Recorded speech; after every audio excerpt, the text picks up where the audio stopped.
We are your hosts and hopefully your new bookish pals. I'm Hannah MacDonald. And I'm Lydia Clare. This month's book club pick is the much anticipated second novel by Susannah Dickey, Common Decency. Set in an apartment building in Belfast, Common Decency tracks the lives of two women, Siobhan and Lily. Lily, following the death of her mother, is navigating grief and loneliness when she begins an unhealthy fascination with her neighbour, Siobhan. Siobhan, in turn, is consumed with her affair with a married man and too busy with her own issues to notice Lily. When Lily's resentment builds, both women are forced to confront some uncomfortable truths. Susannah Dickey is a poet and novelist. She's the author of 2 poetry pamphlets, I Have Some Very Slight Concerns, and Genuine Human Values. And elsewhere, her poetry has been published in The White Review, Magma and Ambit, amongst others. In 2017, she was the winner of the Verve Poetry Festival competition, and in 2018, she was shortlisted for the White Review Short Story Prize. Her debut novel, Tennis Lessons, was published in July 2020, and her most recent novel, Common Decency, was published in July of this year. And we are so excited to have Susannah with us today. So, Susannah, welcome to a pair of bookends.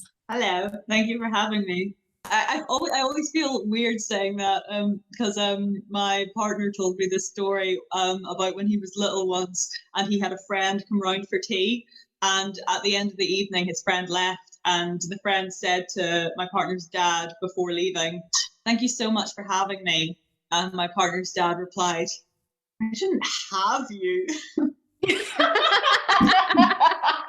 That's what I always think of every time I say that. Oh.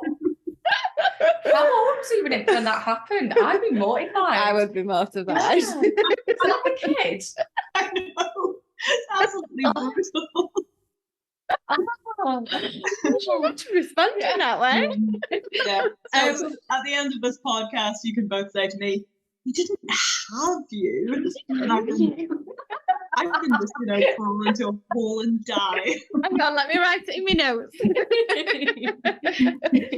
Okay, so Susannah, at the start of every interview, we like to break the ice a little bit by asking one of my favourite questions, which is, what are you currently reading? Ooh, okay.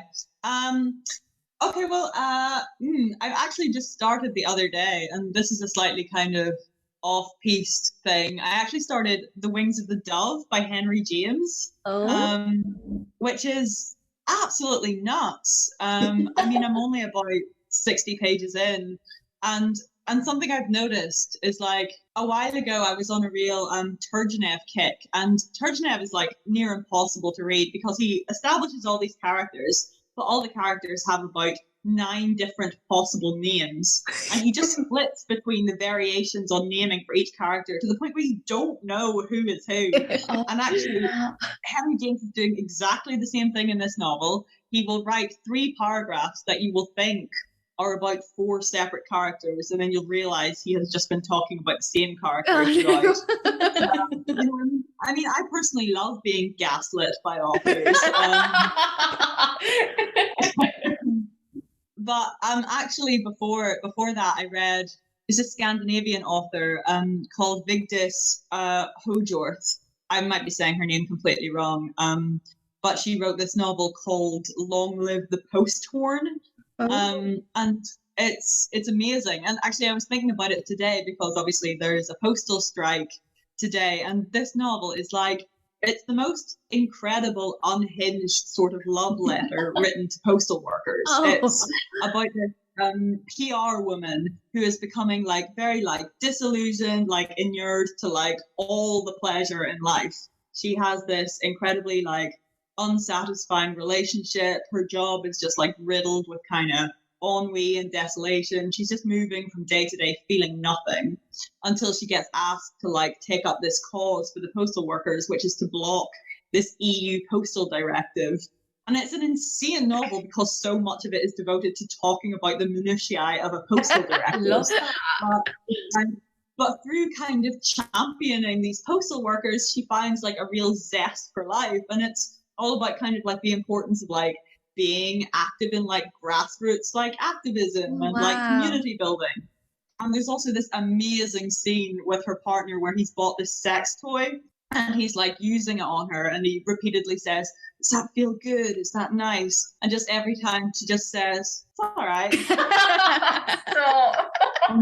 It's fine. No. Until they both just go to sleep. Stop. Oh, I need to get that. Yeah, no, I need that too. I need that book in my life. I love that.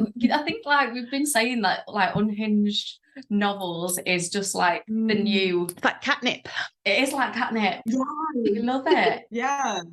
Yeah, no, I absolutely think that, you know, because like actually around the time of this publication, like I've been asked like a couple of times, you know, like, why do you think there's such this kind of zeitgeist moment for like unhinged women? And it's like, well, because like we're like existing in a kind of socio-cultural economic moment that fucking breeds insanity. Yeah. You know? I feel it every fucking day. Yeah. Like, so of course that is then like proliferating what's being written, and of course that's speaking to people because everyone feels nuts. Yes. Yeah, exactly. Yeah. And I was actually reading an interview that you did earlier, and it was in the Irish Independent, and you were talking about how you want your writing to become more demented over time, which I loved, because it was just kind of like you were saying about how people have complained. I think you said you were a slave to Goodreads. Yeah. So it was saying that you felt a bit like a slave to Goodreads, and how you know, you felt people were kind of finding issue with the whole unhinged characters and unhinged women characters specifically. And I just loved what you said about being like, no, I want my writing to become more and more demented, because it was just like a big like fuck you to people that were like criticizing that, because no, this is amazing. Yeah. Like, you know, we've been saying like women are so complex, and we've not kind of had the opportunity to have those parts of us represented before. And I think you said in that interview about how there's been so many like male authors that have been allowed their time and allowed to represent all these variations of male characters, and we've not really had that. So yeah, I just really love that you said that. Yeah. Well, I mean, you know, I feel like if Philip Roth is allowed to make a whole career out of writing about his prostate, you know, I should be like allowed to make a, you know, almost certainly much less successful career out of, you know, writing about, you know, how horses are sexy, or how like maybe cannibalism is the way forward, you know, like, you know, D.H. Lawrence gets a bad rep for being nuts, and yeah, he was nuts. There's this book that came out a while ago about him and his partner called I think it's called Burning Man, and talks about this day and I think he and his partner had this very kind of fraught, mutually psychologically kind of abusive, tormenting relationship. And after kind of a long day of like being at each other's throats, the way they resolved this really incredible macaroni cheese they both enjoyed once. And like, you know, I feel like that's exactly the kind of energy, you know, you want to bring to, you know, you want to be bringing to fiction writing. And also, like, I feel like we're also experiencing a moment where there is kind of maybe an appetite for incredibly like arid prose, you know, the very kind of dry style of like relaying quite traumatic or like kind of unhappiness inducing scenarios. And I get why that's interesting, especially like from female authors, you know, because it is sort of bucking this idea that women you know, feel too much, you know, and to have kind of female narrators narrate incendiary moments in very flat kind of objective disassociated prose is interesting because it does challenge that. But at the same time I'm like, well, you know, I'm mad and I would like my prose to reflect that, you know. I want to, you know, write a passage about sitting in the bath and like, you know, you drop the cap of your shampoo and you pick it up with your toes. And I feel like you can just feel the entire trajectory of like your simian heritage and from like primates. Yeah. Because they pick stuff up with their toes, Yeah. and I'm picking something up with my toes, and it just really like makes you feel the presence of the other in all that you do. Yeah. And I'm just like, yeah, let's have some fiction that won't sell. Yeah. I'll have fun. Well, I mean, we'll buy it. Yeah, So. we'll buy it. Now Libby's going to kill me now because I'm going off. God bless you. Libby's going to kill me because I'm going off track now.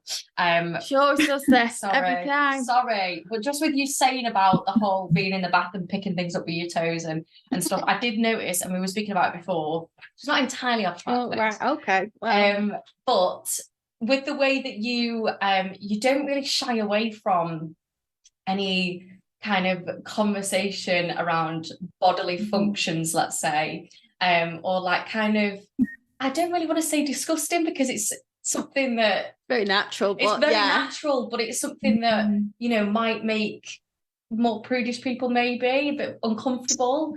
And I'm just wondering, like, how did you kind of find that style and that you had the urge to write about the kind of less, the word I'm looking for? Less perfect side of us as people, let's say, to put it politely.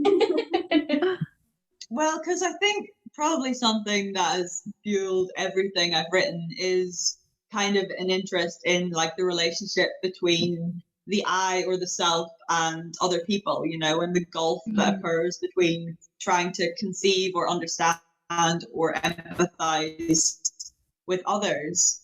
And I think how that then kind of turns inward onto the self is that the body is this kind of confluence of like unknowable elements over which we have like so little control. You know, I, you know, menstruate once a month, and every time it happens, I'm like, God, I'm put together really badly, you know? Like, it seems so counterintuitive that this would be the apogee of, like, human evolution, you know? That, like, half the population is losing a significant amount of blood every month. I'm like, is this really efficient?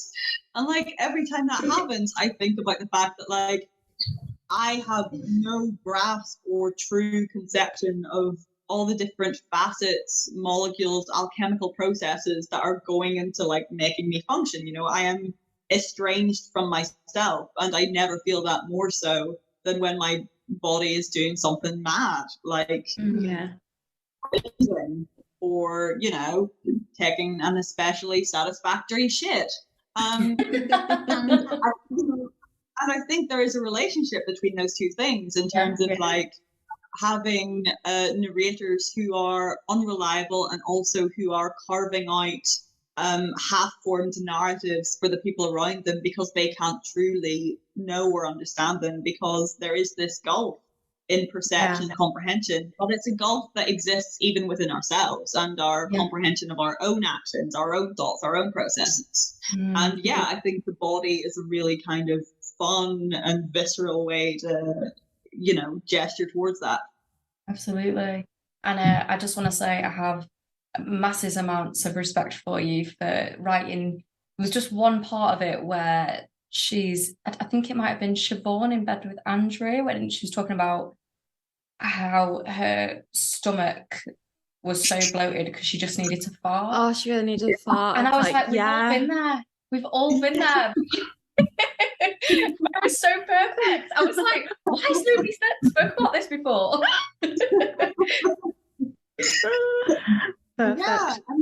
We are just like an absolute like maelstrom of like, you know, reactions and catalysts, and it's frankly unbearable, you know, and it's unbearable to be seen on those terms, and you know, it's something I'm really interested in. Yeah, no, it was.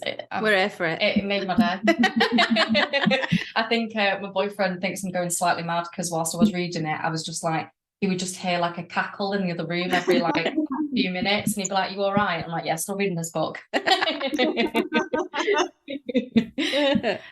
So what we actually wanted to start with before Olivia kills me. So obviously, when I go into a bookshop, I am that shallow person that gets very drawn in by a book cover. And this isn't about Common Decency. I mean, both covers are very striking, but obviously Tennis Lessons was the first one I was introduced to, and this cover in particular struck me. I think it's so eye-catching. To describe it to our listeners, it's kind of like a pub setting, would you say? It's it kind of shows a pub setting. There's a couple snogging in the corner. There's people drinking beer. It feels very sweaty pub vibes. It feels very like when your feet are sticking to the floor in a pub. Like it feels like that. And I was just wondering, like, what inspires the designs, and how much input do you have as a writer in that cover design process? Actually, with Tennis Lessons, it was so simple. I got an email through one evening saying, the design team has been reading the manuscript, and this is what they've come up with that they think really kind of captures the essence of the book. And they sent it through, and it was that cover, and I was just immediately completely besotted with it. And I felt it was so right, because it wasn't just like this slightly like grimy kind of like late in the evening like pub scene. It was also the fact that all the individuals implicated in that cover, their faces were all like turned away from camera or like slightly out of focus or cut off. So there was this degree of anonymity that I think also like really fits Tennis Lessons, in that the narrator is unnamed. She throughout her life occupies these like different roles and is constantly trying to like force herself into different molds of the person she would like to be, and is always coming up then against the opposition of who she actually is and trying to navigate the complexity of that. And I felt the cover really spoke to that. You also get the kind of like, you look at it and you can feel it, that kind of sweaty late in the evening, everyone's had a bit too much, everything is kind of descending into just like iniquity, like someone's making out with someone is sitting in a corner with no one to talk to.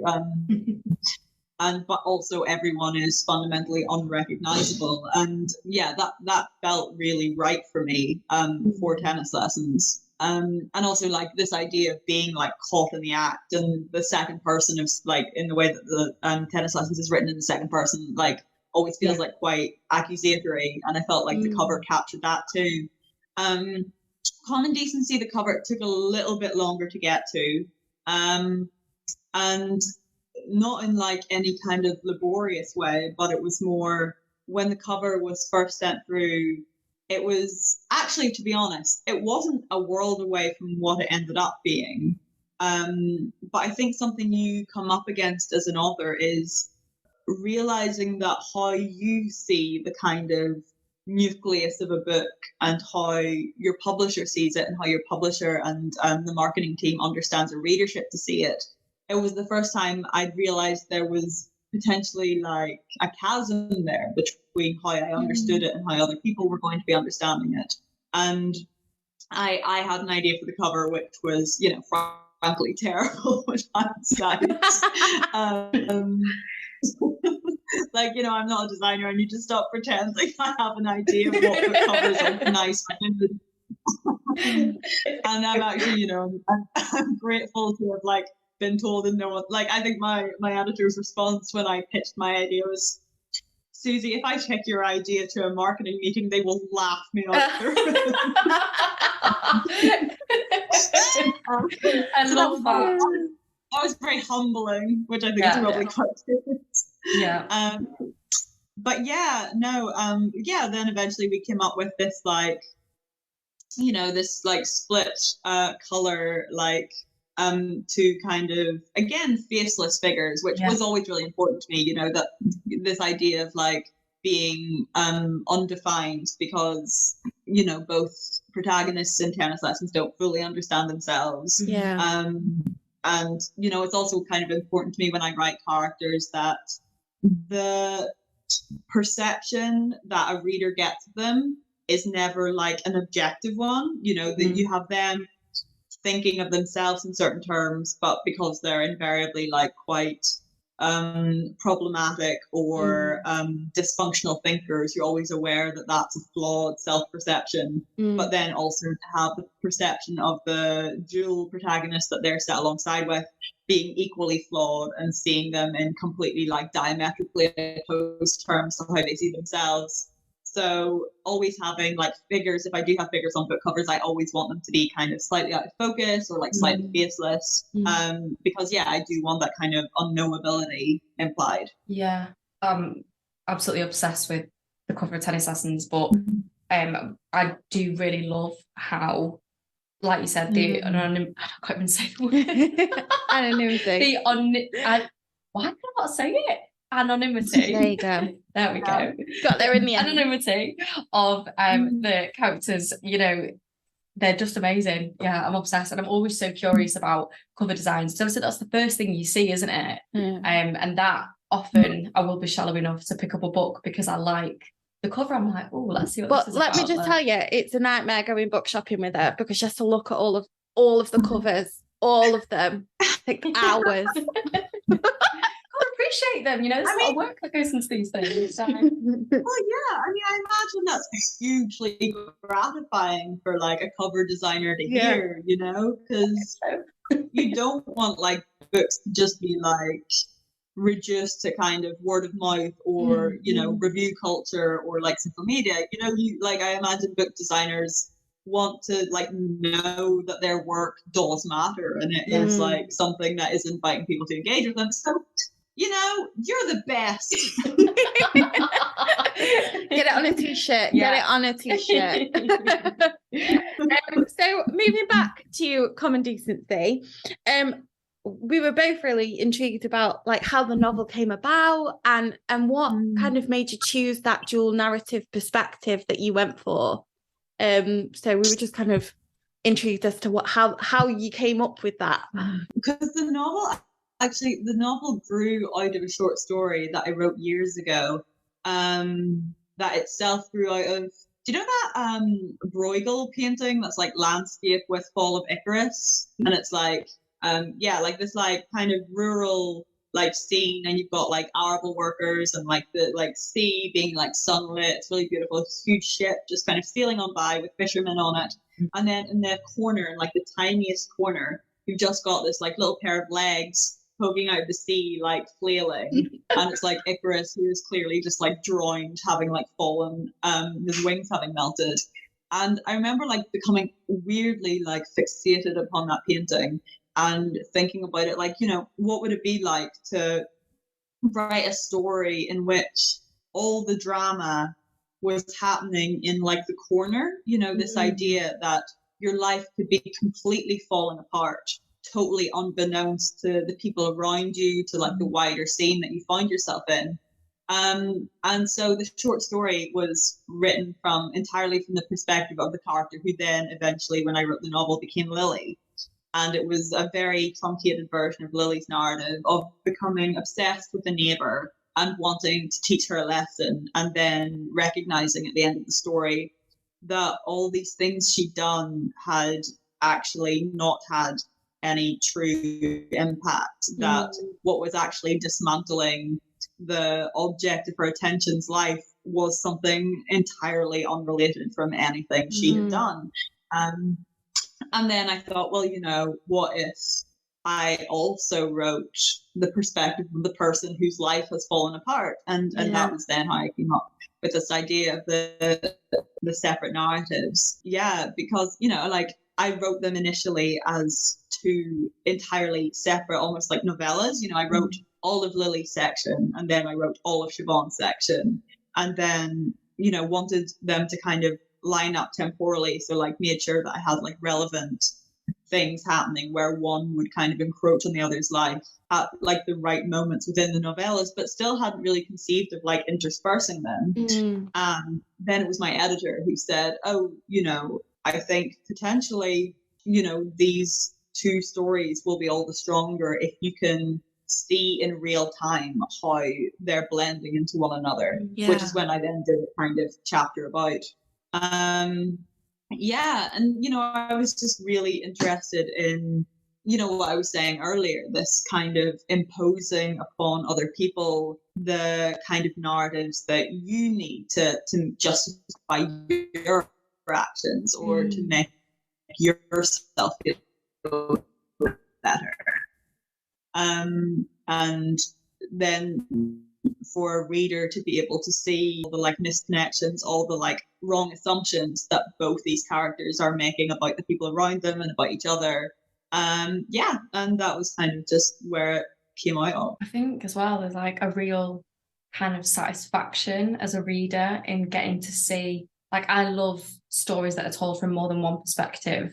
And I am such a nosy person that before I lived in this house, I lived in a flat that was on a 4th floor that overlooked a pub. And whenever it was kicking off on a Friday night, I would need to look out the window and see what was going on. And I would just, it was just a need. It was like it's a compulsion.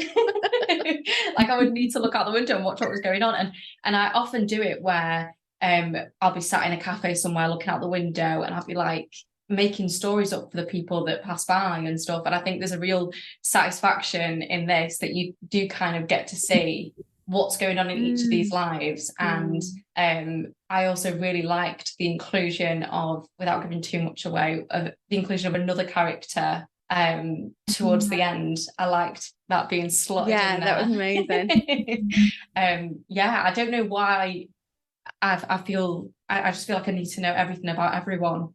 So I feel like you satisfied your curiosity, satisfied my curiosity and my need for being nosy. I mean, because I'm exactly the same. I was reading this essay a few months ago by Lorrie Moore talking about, she's talking about, the kind of early indicators were there that I might eventually become a novelist, because I was like obsessed with like components. She was like, I would like pick elements or components of other things and just collect them, like this weird kind of like arbiter of this like museum of like bits. And she was like, and that's weird, that's pathological, and but that's exactly what I then brought to my fiction writing, which is this kind of congregation of like little details and elements that I see. And when I was little at school, I had this like reputation for just openly staring at people. I would just like it's not surprising I didn't get laid until I was in my 20s. I would just like fixate openly on people, like trying to figure out what they were thinking, what their narratives were, like trying to like place them within like a wider network of relationships and thoughts. And that has like, it absolutely now like fueled entirely my fiction, that obsession with trying to like construct a story. And I think it's it's too easy to have a narrator who is almost like omnipotent, or to have a voice that can very readily provide all those details. I'm more interested in like building up a composite from disparate, like flawed perspectives, and then it's still not like comprehensive, you still don't know everything, but it's, you then get the interest of like I've forgotten words, like that stops me. the kind of paradox of like how a person fully understands themselves, how another person fully understands them, and how those two sit uncomfortably atop one another. Yeah. So I'm gonna probably cringe you out a bit now. We're going to end up reading a couple of quotes of your own book to you, because we are those cringy people. We are. Sorry. So the first one we wanted to talk about is page 38. Well prepared.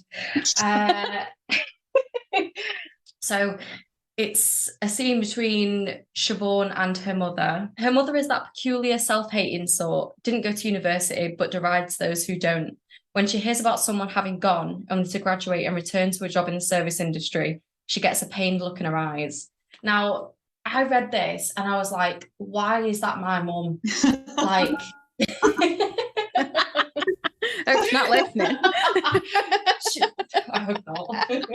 But it pained my mum that I went to university and studied drama and theatre, and then went and worked in a restaurant for years, trying to pave my way as an actor. Standard actor behaviour, you know, having to work as a waitress. And she would like send me these job adverts and be like, oh, why don't you apply for this? It's a bit more stability, you know, like, and it was all, you know, said with love. But I was just kind of curious, because I read that quote and I was like, that is so perfect. So accurate. How do you go about building your characters and, you know, making them so relatable and realistic? I know that's asking a lot, but tell us your secrets. Well, I mean, you know, I think all fiction writing is kind of bringing together the like imagined and like the real, you know, like you are pouring a huge amount of yourself and your personal experience into it. It's just how the scenarios arise. It's always, you know, you take a set of characteristics that feel very, very familiar to you within a person, and then you put that into an imagined scenario. Or you take a scenario that feels very like familiar to you, and then you imagine the characteristics of a person who might be within that. But you know, I mean, Siobhan's mother, for example, like, so I feel like, especially kind of our generation, that is the kind of narrative burden we've had to bear from our parents, because I think they, you know, had the burden of like coming into the workforce at a time when this narrative of like productivity and like stable working environment, steady income was very much the prescribed formula. And, you know, we came then into the workforce at a time where we realized that was like toxic and unsustainable, and, you know, potentially like entering ourselves into a model entirely fueled by like productivity, like relentless drudgery, like propping up the economy rather than following our hopes and dreams. You know, it felt wrong. But then we rub against that, you know, we represent something that is completely antithetical to everything our parents learned and knew. Yeah. And yeah, like you say, it comes from a place of love on their part, but it is like complete fucking anathema to us. We're like, no, you know, what if instead of a steady income, what if I was happy? What? Imagine that. Happy? Ridiculous. Who suggests such a thing? And like, yeah, I mean, like things like that are things that I'm like really, really kind of interested in capturing, you know, like the ways of showing love, the ways of expressing affection and care that actually are so flawed, you know, that are fueled by like ideas that don't sit well with the person except trying to accept the love, and how love can like curdle so easily when it is being, you know, driven like by a place or by a perspective that sits at odds with how the recipient thinks. But yeah. So moving back to your characters, Siobhan and Lily, they both mirror each other in a myriad of ways. And initially that's not so evident because they feel like very different people. Yeah. And then as we explore the narrative a bit more, they do start to kind of merge a little bit more, and you start to see the similarities in their personalities and their characteristics. I just wondered how much of that was intentional, how much kind of just started to happen as you were writing. Obviously, you've written them separately and then brought them together. So I was just wondering how much of that was intentional. Yeah, no, I mean, I really, really wanted to come through. So it's, you know, it's really gratifying to like hear that it did. Because so thank you. Thank you so much.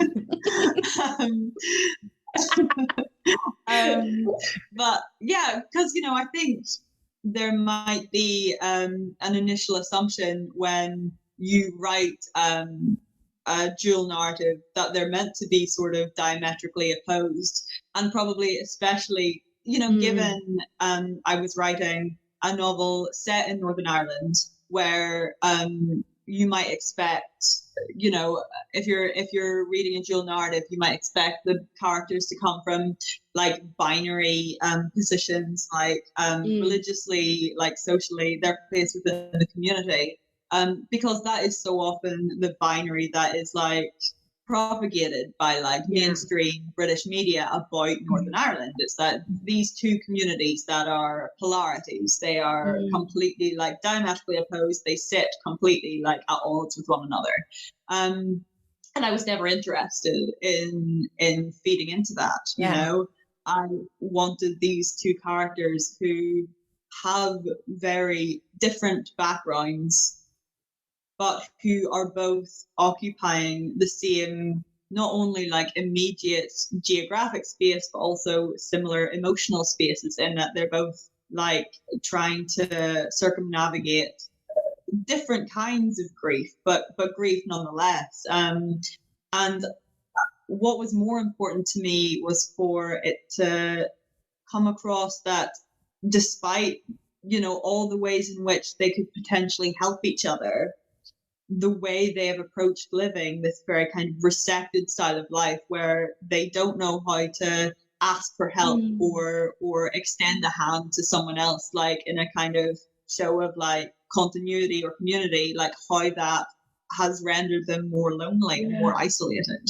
And I wanted that kind of to almost be like the saddest aspect of the book, the fact that here are two people who are so similar, who could potentially really like rescue each other from their respective sadness, and they're completely failing to because they don't know properly how to communicate or how to look beyond their like deep kind of self-directed introspection and like try and feel for another person. I'm gonna throw a spanner in the works. Which one of those or did you maybe have favourites? You're not going to ask that Sophie's choice. I am. Did you prefer writing one of them to the other? I'm just going to ask it.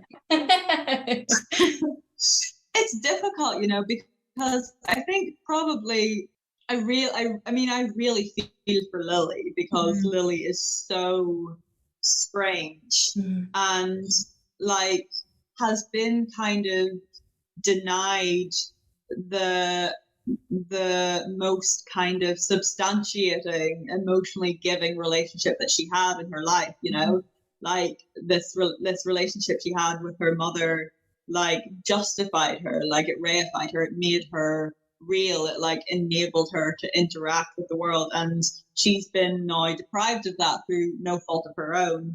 At the same time, she is incredibly self-indulgent. But whereas Siobhan, like I related to in a big way for all her kind of more toxic impulses, her like intense self-destruction. Like I related to all of that so much. I mean, there was so much of me in Siobhan, just in terms of how she like doesn't help herself, like wallows, detonates like her potential for happiness, for freedom at every turn, but at the same time is incredibly lost and has developed her kind of sense of self from other people in the same way that Lily has, but in a more kind of toxic, like heteronormative, like relationship model. So who's my favorite? I mean, I think Siobhan would win in a fight. Oh no way! You see, I'm in Lily's corner. Oh yeah, yeah, I'd fight you to the death. Yeah, Lily would fight weirder, Like I feel like I relate to her too much. Was Lily like the horse girl in school? Like there was always somebody running around the playground. Obsessed with horses. I think probably, to be honest, Lily's my favorite. I think I mean, even I just said I relate so much to Siobhan, but I relate so much to Lily too. I think Lily. I think Lily's my favorite. But I really like as well, though, that like you were saying, the toxic impulses and how you end up really questioning your own morals with characters like this.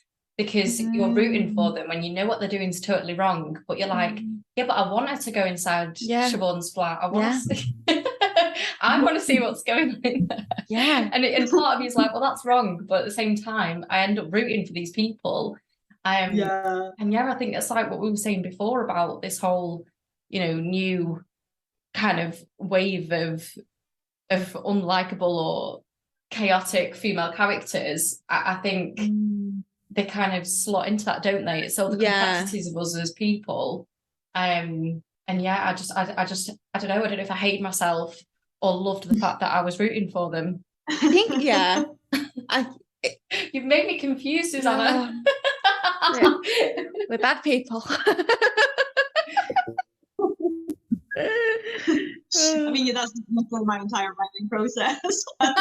I'm just gonna pour all my worst impulses onto the page, you know. And you know, you come away from it thinking, oh God. Is this who I am? Yeah, but at least it's on the page and you're not actually doing it, you know.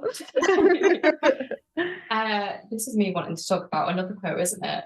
Yeah, probably. Yeah, you've got about a million. So this was our favourite quote. No, it is actually funny because out of the entire book, we both tabbed the same bit. The exact same I was quote. like, yeah, it means and something. I was reading it out to her on FaceTime, and she just was, while I was reading it out and not looking at her, she was literally showing me the page. I was like, yeah. Like, I've already got it highlighted as well. I've got it. So we were just obsessed with this. Time was what solved things rather than apologies or explanations. A show of affection from the wronged party, a head on a shoulder or a metronomic nudge with hips at the kitchen counter, a show of contrition from the guilty, a cup of tea or the laundry brought in from the line. This was all that was required to restore peace. This is Lily, isn't it, with Lily's mum? It is Lily. I don't want to assume. It is. It is Lily with her mum. Now, we both thought, like, that quote is so magical. Like, that perfectly illustrates the mother-daughter dynamic. I just don't know how your brain did it. I don't know how your brain did it, because it's just so accurate. And so, like, I think it reflects so many relationships that daughters have with mothers. 100%. And I've spoken about this before, like how I'm really fascinated by the mother-daughter relationship, and I think it's something that's so kind of nuanced and complex, and there's so many kind of difficult elements to a mother-daughter relationship, and just that whole section, I was like, that is me and my mom. Like, if we fall out, like, we won't speak about it. We'll just have had an argument, and then we'll just do something nice for the other person. Like, no need to talk. No need to discuss what just happened. We'll just ignore that and skim over it. And I just, what drew you to wanting to write about the mother-daughter relationship? Yeah, how did you capture that so well? Well, because, I mean, I think what we were just talking about now in terms of, you know, that passage with Siobhan and her mum, you know, is you see, especially, you know, in a way that's maybe more pronounced or intense than in lots of relationships, the failures of communication and language between a mother and daughter, because how a mother will understand compassion, will understand understanding, will be, you know, entirely fueled by the circumstances in which she grew up, what she has had passed on to her by her own mother-daughter relationship. And to be a young woman is to, you know, be entered into like an immediate complex like farrago of like disparate influences, you know. It's a absolute shitstorm to try and be a young woman. And that really breeds kind of these moments of misunderstanding or being at like you know, united in obviously a goal, which is to get on, to express love, to experience empathy and show compassion. But our language for doing that so often comes up short, or our way of doing that so often like is constrained or restricted by the love we have been shown in our past, or the understanding we've been shown in our past. And that drives our means of verbal communication. And I think so often with a mother-daughter relationship, when language fails, how compassion and love is shown then is through action, is through silence, is is through gesture. Because that can't be misinterpreted, that it's so much harder to then try and read into that hostility or attempts at control or attempts at like subversion or deviation or like aggression, you know. Like a kind gesture is so often, I think, what can like calm the waters of like that disconnect between two women of like completely separate and different like age groups and moments. And so much of Common Decency is about failures of language, is about inability to communicate verbally, about like how language like does us wrong occasionally or like leads us astray. And yeah, that was like a moment where I want to be like, here's this relationship that repairs itself not through language or through a different way of using language. I love that. And I think for me as well, a huge part of the book was grief and about grief, and everyone at home's going to go, oh, there she goes again with the grief. And for those of you that don't know that are listening, I did lose my mum last year, and so I'm fascinated by the subject of it. I'm absolutely fascinated by grief and how different people handle grief. And there is a quote. I've got a quote. Don't worry, I'm prepared. And there is a quote that I thought perfectly encapsulated grief for me. And it's from Lily's perspective. Lily didn't need to build a life beyond the shadows of her mother's expectations and was so happy to reside in them. Now that she's gone, Lily has no ballast for her own sense of self, and her recourse is to an anger that she doesn't fully understand.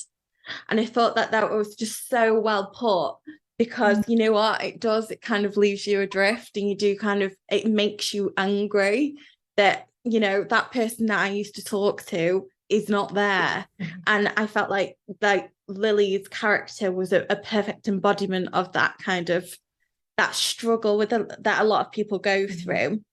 So obviously it plays a very pivotal role in the narrative. And I love the bits about keeping her postcards in the front of books, and it was just such a beautiful demonstration of her love for her mother, and her mother's love for her. So I was just wondering, how important was it for you to get grief right and to have grief kind of woven throughout the narrative? Yeah, I mean, for starters, I'm really, really kind of sorry to hear that about, your experience. That's shit. Yeah, it is shit. It is. Just completely shit. It is, and the thing is, people pussyfoot around it, but it's shit and it's horrible. But that's what it is. Because it was so important to me to write that properly. To like not undercut it, to not like frame it as something to be got over, or like not something to like, not just a period that you have to forcibly struggle your way through to then come out the other side of.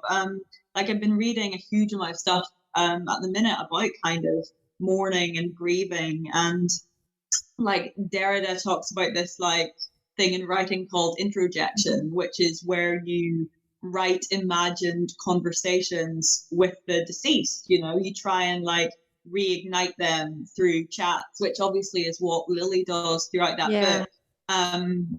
But it doesn't really work, because you are ultimately coming up against the wall of your own understanding. You can't reanimate them, you can't bring back their voice because they're gone. And interjection might seem like a temporary brief salve in the moment that it's happening, but it's not them.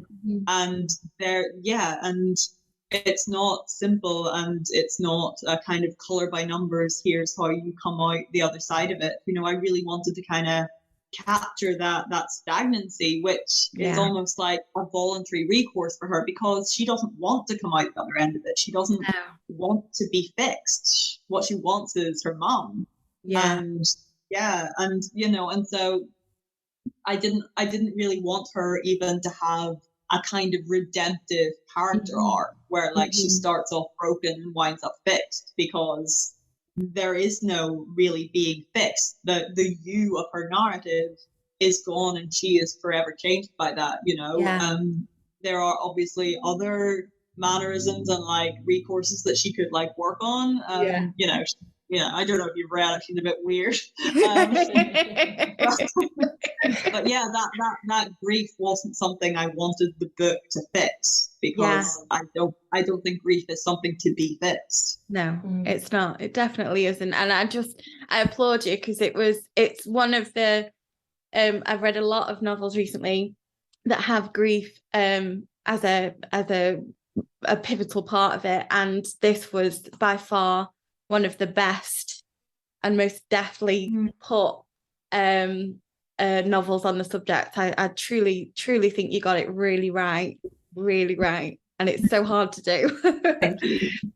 Yeah, and I think we were talking earlier about how it was a very specific type of grief, because it was knowing that she was going to lose her mom, and I think that's almost like prolonged grief in a sense. Would you say? Like, what was that like? Yeah, like having to write, you know, grief of knowing that she was going to eventually pass. Yeah, I hate the word pass. That's not yeah, because it was something I almost like discovered through the act of writing it. You know, like obviously her mother is this, you know, kind of titan within her life, but who is also like a very compassionate person who has devoted her life to kind of making sure, you know, Lily feels comfortable, Lily feels secure, Lily feels like held.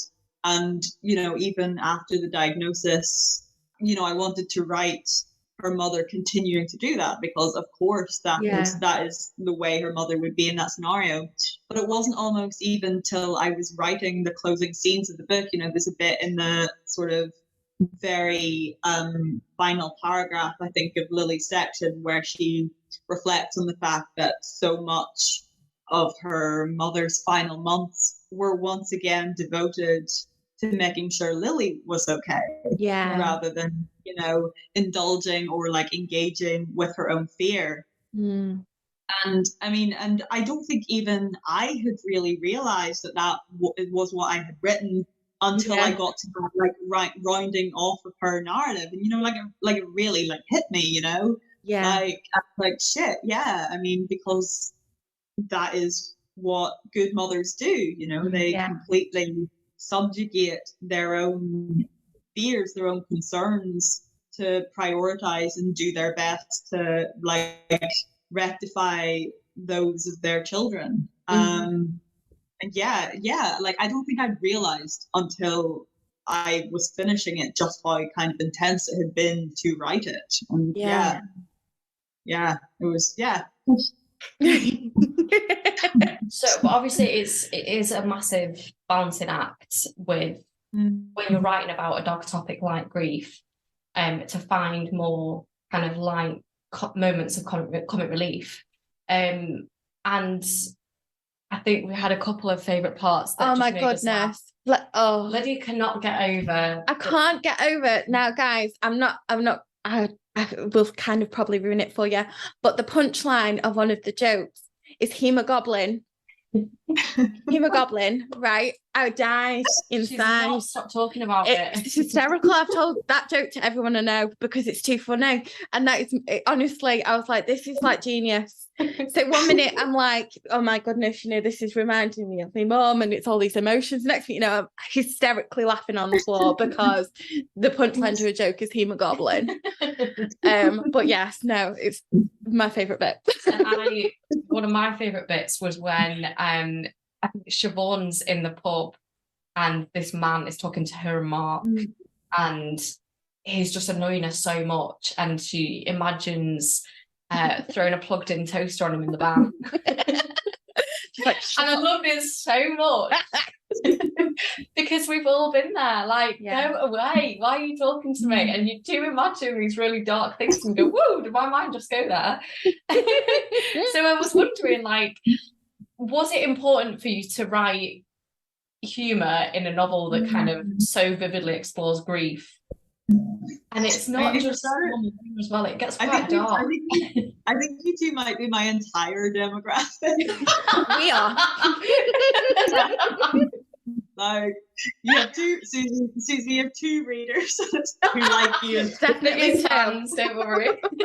Yeah, well, because I think it would be almost like fake or like unrealistic to not like attempt to like invoke humor even within a novel that is like so much about kind of sadness or grief or like desperation, because that would be to deny what is a very kind of ubiquitous, like ever-present, like facet of the human experience, which is like farce and humor and I mean, even the best novels, the saddest novels, I think, if they're good, if they're like worth their weight in shit, they have humor in them, because it's such a natural recourse for people in the face of like desolation and despair is to resort to humor. I don't think it would be a novel that properly kind of captured even the most like abjectly sad moments of a life if it didn't also capture the humor that you resort to or draw upon in order to make life better. Yeah, we would agree. Oh yeah, I'm the queen of puns. I'm just the queen of making a joke in inappropriate circumstances. Yeah. Always lighten the mood.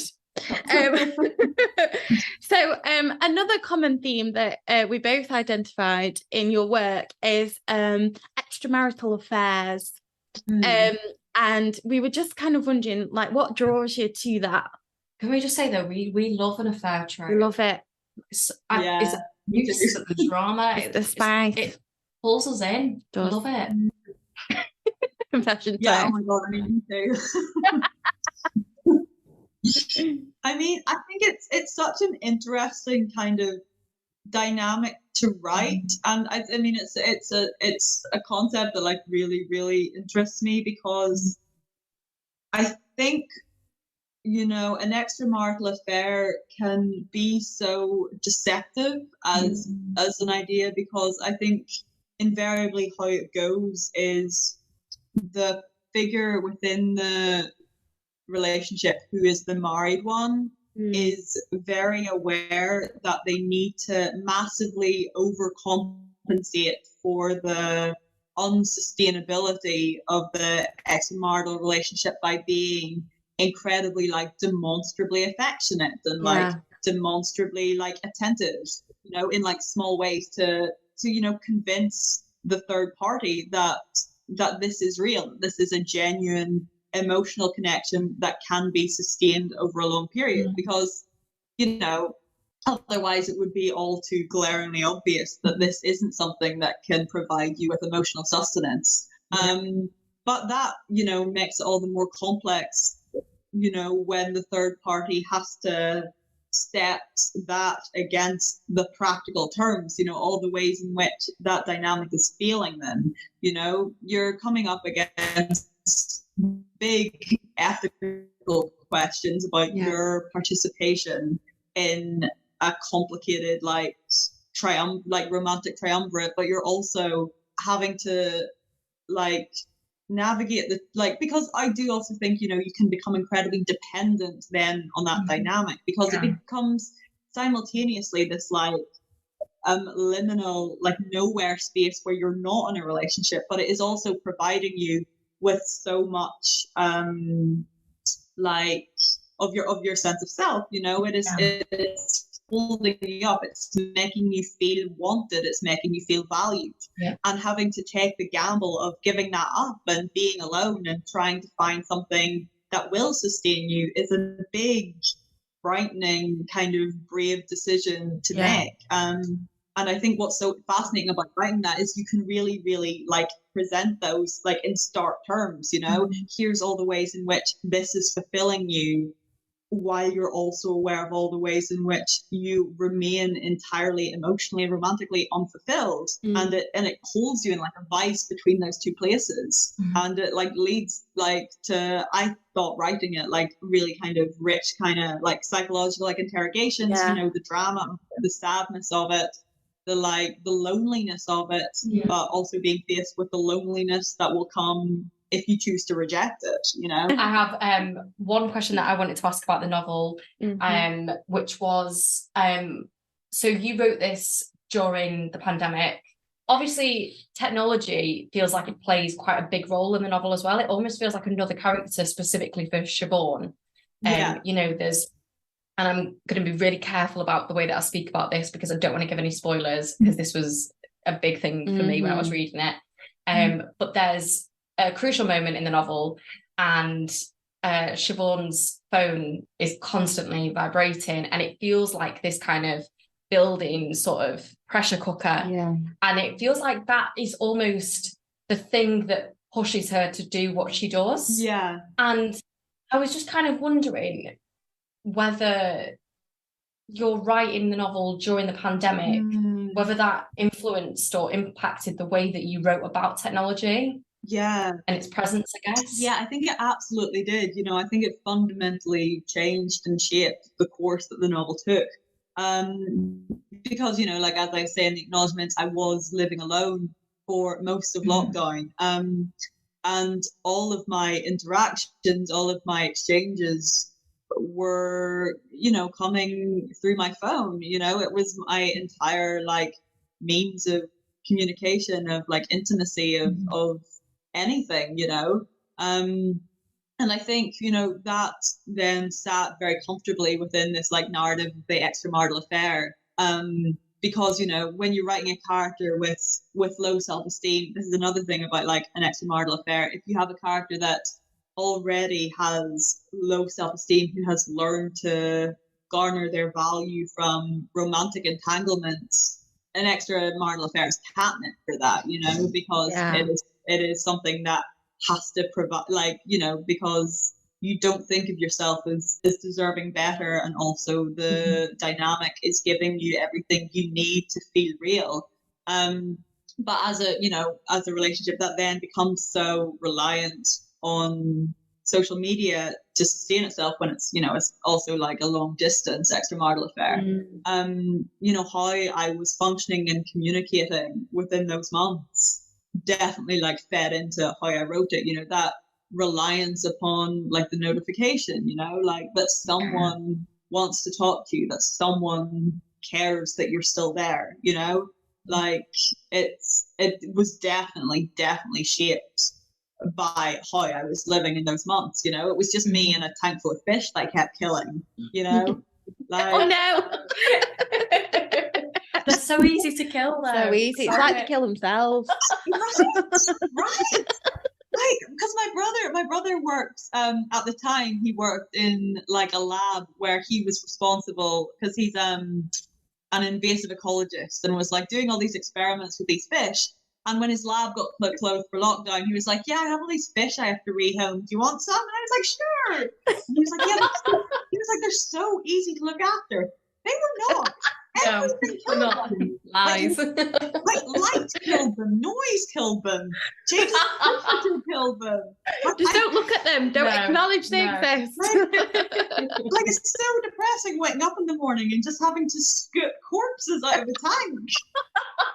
And this it's like, please someone text me. Oh no. Just like the recriminating eyes of the remaining fish being like, "You're killing us." No.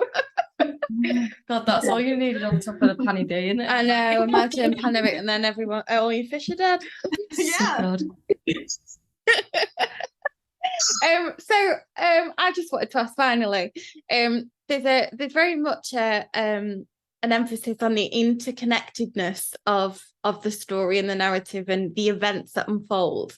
I particularly loved trying to figure out like who was who and like, oh, that's the woman she's spoken to, and oh, I know that bracelet, and I love those little clues as to who everyone was in each other's narrative. How much of that did you like plan out, or was it kind of, did you sit and plot that out, or did it come more naturally, like, oh, this is the part where I can have Sophie appear? Or yeah, it was a combination of both. I mean, I think part of what really fueled my trying to do that was the fact it was set in Belfast, which, like, despite being a city, is so like nucleic in some respects. You know, there is very much a small respected place of this like bit in the like South Belfast where everyone has to live, where you are constantly bumping into the same people. Like all your social circles are somehow tangentially intertwined. And you know, I really, you know, wanted to cap that almost as, you know, how strange it is to have all these interweaving characters, all these like 6 degrees of separation in the midst of this novel that is primarily about how we don't know people, but there are all these side characters connecting us. There are all these interactions that, you know, all these ways in which our lives are inadvertently rubbing up against one another regularly. And I think Belfast as a city really encapsulates that. And I don't think I realized when I started writing it how important that was going to be to me. But it happened a few times. I was like, oh, you know, I want these two characters to not just have interactions that are explicit. I want them to have worlds that collide without their knowing. And little by little, like these side characters grew out of that. And I was like, okay, yeah, like here, it felt so organic eventually, you know, to have these characters like weaving into different people's narratives. And I also, you know, I wanted these characters to then only be made real, only be fleshed out by the act of reading both narratives, you know, like because, you know, I wanted that to feed into this idea that we don't truly know anyone, that people have nuances and like sides and holes and complexities that we as not we as an individual, it makes no sense. Me as an we as the mass conglomerate that is humanity. But yeah. I love that. So I will ask every author I ever speak to whether they have a favourite author of their own, or whether you have like specific books that have inspired your work or that inspire you as a writer. I mean Zadie Smith is someone I've loved since I was a teenager. I think NW by her really fueled how I wrote tennis lessons. I think probably in terms of Common Decency, How to Be Both by Ali Smith. I'm not just naming authors whose surname is Smith. I actually don't read authors whose surname is Smith. Sure. Only Smith. But yeah, How to Be Both by Ali Smith was a big influence.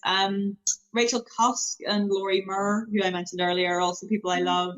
And like Japanese and Korean writers, I keep gravitating back to, like Mieko Kawakami and Sayaka Murata. I think are both absolutely brilliant.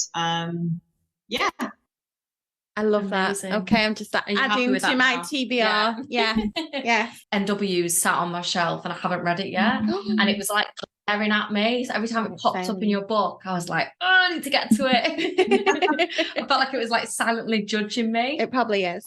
Yeah. So we have kept you long enough, but we also always like to end on asking if there's any cultural recommendations you've got for us or the listeners. Is there anything you've been enjoying recently? We'd love to know. On Netflix, there's a Scandinavian show called Love and Anarchy, which the second season has just come out, which I haven't watched yet, but the first season is insane. It's amazing. It's about this woman who is brought into a publishing company to kind of reinvigorate their business model. And, she's married with kids, and she enters into this strange dynamic with the much younger male IT guy at the business. This like complex system of mind games of like dares and stuff, and it's all so horny and it's just brilliant. I'm already sold. Yeah. Like, I'm going to get on stairs after this and like that on. I need that in my life. Amazing. Is there anything else? And as of today, Britney Spears has just released her first new music since her conservatorship ended. Oh my gosh. Are you joking? Yes. Oh my goodness. She's done a single with Elton John. Obsessed. And it is an absolute Amazing. bop. Love that. Oh, Love well, that. that has made my day. As if this wasn't good enough. You know, I've got Brittany. That's all sorted for tonight. Yeah. So yeah, thank you so much. We've loved chatting to you. Thank you so much for coming on. And yeah, listeners, if there's anybody you would like us to speak to in the future, please do DM us at Pair of Bookends Pod on Instagram. We really hope you enjoyed our conversation with Susannah. Please do rate, review and subscribe, as it helps to boost us in the charts. And stay tuned for what our next book club pick is going to be. I'm excited. Yeah, me too. And Susannah, thank you so much for coming on to Pair of Bookends. Thank you for having me. We didn't have you.